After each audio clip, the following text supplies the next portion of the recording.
Welcome back to the channel, everybody. Today on the mill, I've got something a little different. It's a Arkansas black cherry. This is entirely heartwood. The sapwood is all rotted away. I cut this tree down several years ago and forgot it in the woods. I come across it the other day tromping around in the snow and decided I'd see if I couldn't get something out of it.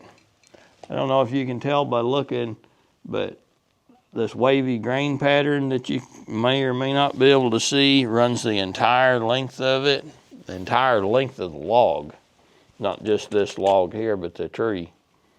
I believe this is going to be curly. I think it's going to be highly figured. This thing is bad crooked. We've got about 5 foot here in the middle is what I'm trying to get out of it. I don't really care about these ends. I just figured it would be easier to clamp if I had these ends on here. That's the only reason it's 8.5 foot long, was so that it would clamp on the sawmill easier. If I had a little manual mill, I'd have probably cut it 6 foot long maybe. But we're gonna cut this thing open and see what it looks like. Bring the camera around here in a second and let you have a look at just how crooked it is when I turn my laser on. You can't see it from that side, but I'll bring the camera around here where you can see it. We're gonna be trying to get some legs and some stretchers to build a table, like a coffee table that I can put one of the slabs that I milled last year off of on top of it. So we're gonna see, cut this thing open. We may end up and throw it in the firewood pile, there's no telling, but we're gonna see what we can get out of it today.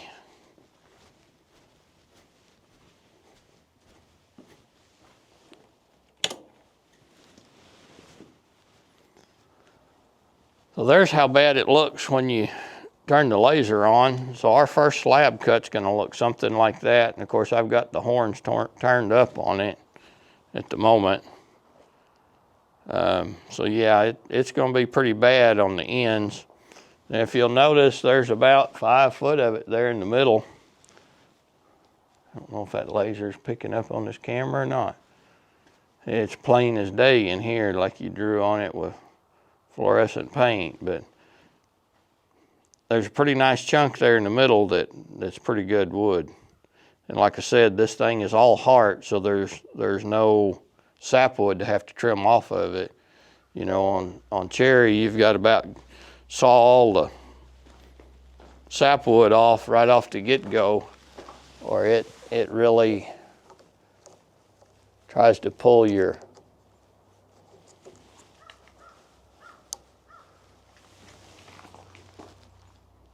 wood and warp your wood as it's drying. See if I can get that camera set back like it's supposed to be. That looks pretty good right there, I believe.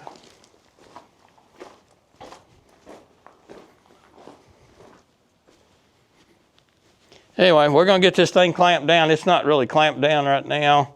We're gonna get it clamped down here in just a second and see if we can't get her sawed up. I hope there's enough light in here. I don't have any power down here. I don't have any lights in this building. So it looks like it could rain at any moment outside. It's like twilight. Hopefully we can have enough light to see what we're doing. On the camera, I got plenty of light, but I hope it's coming through on the camera. It said it was running on low light mode, so hopefully it shows up well.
Okay, I think it actually started raining on us. I said it was gonna be so dim in here that it was like it's gonna rain any minute, and it looks like it has. So I've got it squared down to just over an 8 by 8. And I've got a bit of wane on it that I don't really like here and there. I should have unclamped it so I could hand flip it around. The last time I was hand flipping one this size, I wasn't paying enough attention. I got my hand smashed pretty good. I'm gonna try to keep from doing that if I don't have to. Pretty clean on that edge. So I think what I need to do is take a 1-by off of the top. That'll clean up all this wane on this side and the wane down here on this end. I don't know if y'all can see that or not, but there's quite a bit of wane down there. And sound's going through. That'll end up being more like 7 by 8, but that's what we've got to play with here. And I think I need a full 1 inch deep. So we'll peel us a board off there. It's about 7/8 thick. That'll drop us about 1 inch from where we're at. Then we'll look at it again.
All right. What I ended up deciding to do on one of these, the pith ran plumb through it. This one here. Just kind of willy-nilly at a diagonal, I think. So I decided to, yeah, I can see a shadow line, I think, of it right here.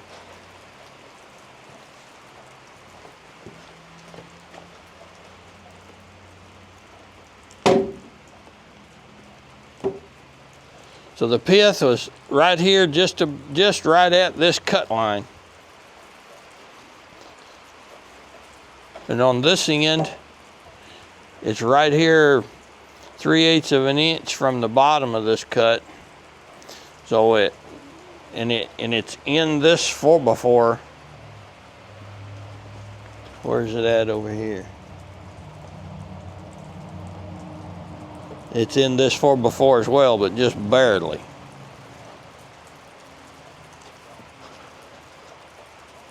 So the pith ends up running through this one. Looks like it stays on this edge, but it runs up through it from this end at the deck to the very top right there. It comes up this full 4 inches. That one's got a little wane on it.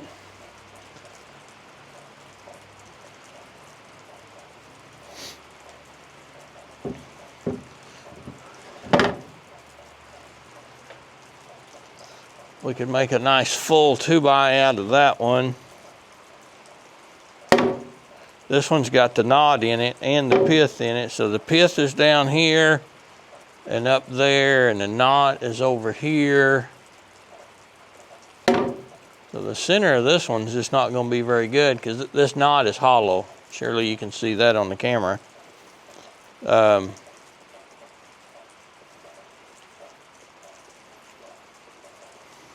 But the pith is down here. We could run a 2x4 off of that top, and we'd have a piece either side of that. This side's got a little wane left right here, but we'd have from here to there, which is almost a 4-footer. It is, it's over a 4-footer. So I think we'll cut a 2x4 out of the top of that one. Didn't I have this one laid the way I wanted it? Yeah. We'll cut a 2x4 out of the top of that one. For as crooked as this whole thing was, it's really staying pretty dang straight. I have done nothing to mitigate it springing, and this is almost 1/8 of an inch is all I got here.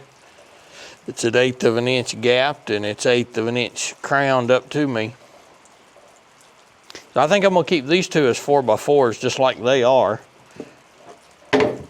This one's got a little knot right there, but it's sound. I wish these weren't so wet and dry, marbled. We can't see the figure in the wood very good. Besides, the lighting in here is just atrocious today. It's getting to the point where it's a little hard for me. And of course, you can probably hear on this microphone, it's raining outside. But maybe this rain will help finish melting the snow off. I'm gonna pull these off. We're gonna saw these roughly 1/2 in 2, and I think that's gonna be it for this thing. We'll let it dry a couple of years, and a couple of years from now, we'll be building a table out of it.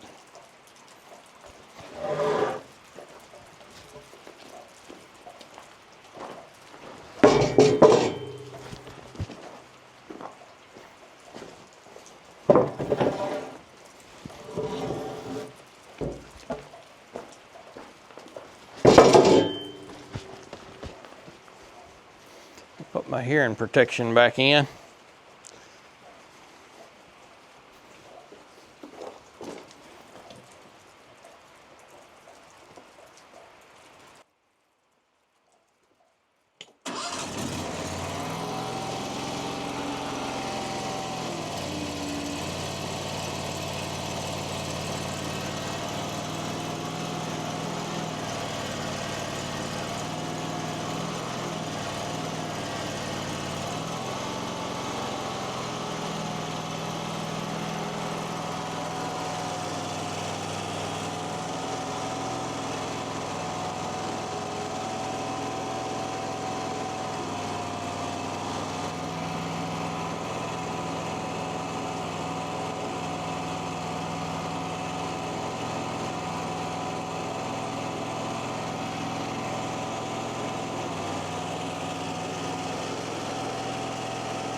See, normally without the camera, once I get done cutting a log, I let the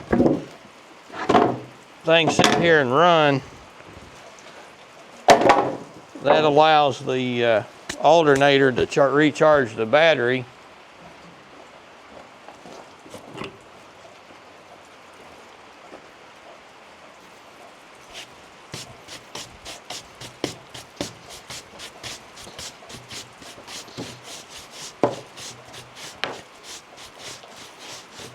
The alternator is a 100 amp alternator.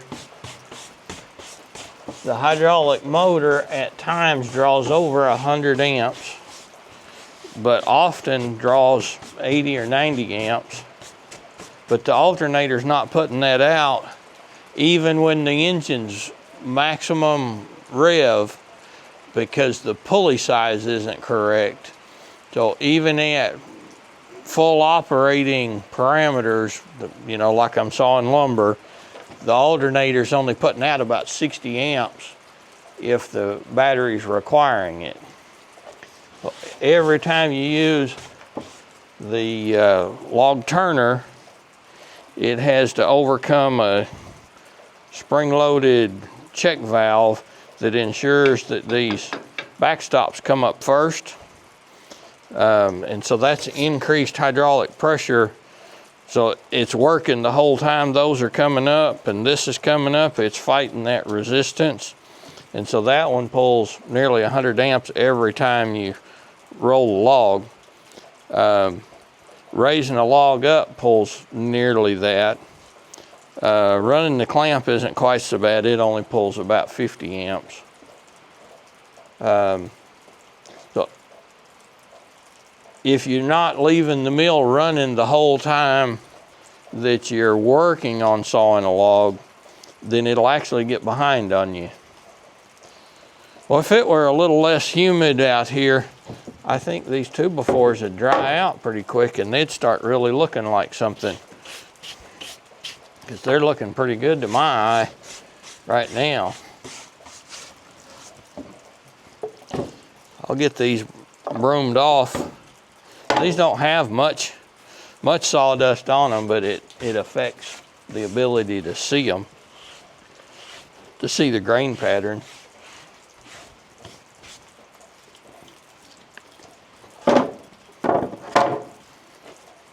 I need to get them cleaned off anyway so I can air stack them. I guess I probably won't get that done this afternoon though.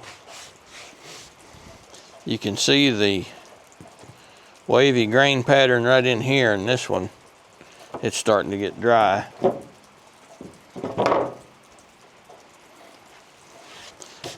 I was wanting something really pretty high character for the skirt board on this table. I thought I'd give this a saw. I've got the next cut in the tree is sound. The third one up is hollow. And then the lower piece of this is only 4 or 5 foot long. I'm probably going to cut it into some rounds and see about turning a bowl or two out of those. This stuff is really dry. It's absorbing the moisture that I use to mill it with. I'll throw this one over here so y'all can have a look at it.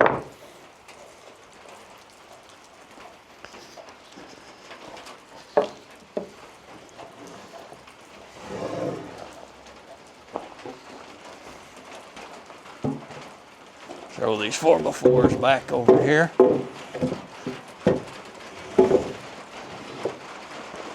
That's going to start affecting my recording, ain't it? Starting to rain pretty hard now.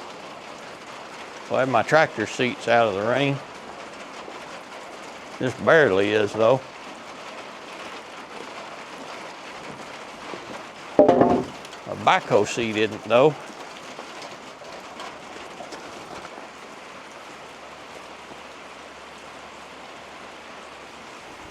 We've got one more 1x4, or 1x4, a 1x8, I guess it is.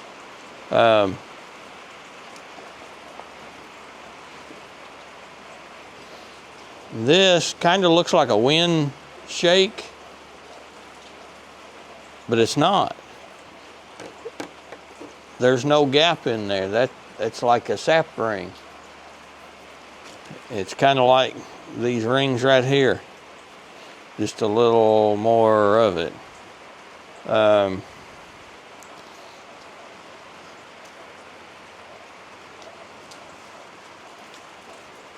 I wish these were all wet or all dry.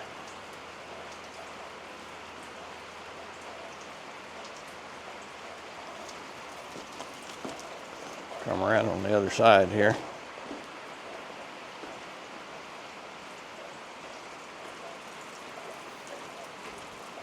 So I don't know if you can see, but like right here, see how it waves up and down. This, when this gets finished, in fact, you can kind of see it. It looks like the blade was bouncing up and down. That's not. That's the grain rippling through it. That's where it's actually, the grains come up and it's got it cut. So that's the ends of the fibers. So yeah, it's going to be pretty character driven. It ought to make a good looking skirt. So if you're unfamiliar, what I'm talking about is the part of a table that's going to sit this way. It's going to have like a 2x4 frame that's 2 or 3 inches up under the table with a leg in all 4 corners. So, you know, I'm putting one of those, more than likely one of those cherry slabs out there that's 2.5 inches thick. I hope they end up 2 inches thick when it's finished out. This got a crotch in it. You know, they were 34 inches wide. Put it on top of here is what I'm looking at.